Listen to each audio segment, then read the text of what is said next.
సమాజంలోని అన్ని వర్గాలకు పాఠశాల విద్యను అందుబాటులోకి తీసుకొచ్చేందుకు కేంద్ర ప్రభుత్వం కట్టుబడి ఉందని ప్రధానమంత్రి నరేంద్ర మోదీ ఉద్ఘాటించారు.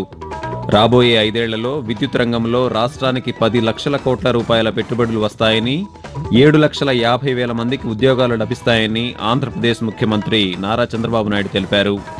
భారతదేశ సర్వతోముఖాభివృద్ధి కోసం భారతీయ జనతా పార్టీ పనిచేస్తోందని ఆ పార్టీ జాతీయ అధ్యక్షులు, కేంద్ర ఆరోగ్య, కుటుంబ సంక్షేమ శాఖ మంత్రి జేపీ నడ్డా స్పష్టం చేశారు. రాబోయే 4 ఏళ్లలో తెలంగాణను దేశానికే ప్రగతి నమూనాగా మారుస్తామని ముఖ్యమంత్రి రేవంత్ రెడ్డి తెలిపారు.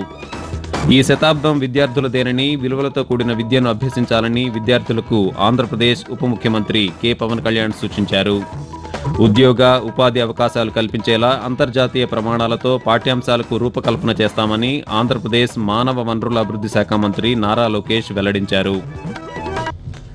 వార్తల వివరాలు.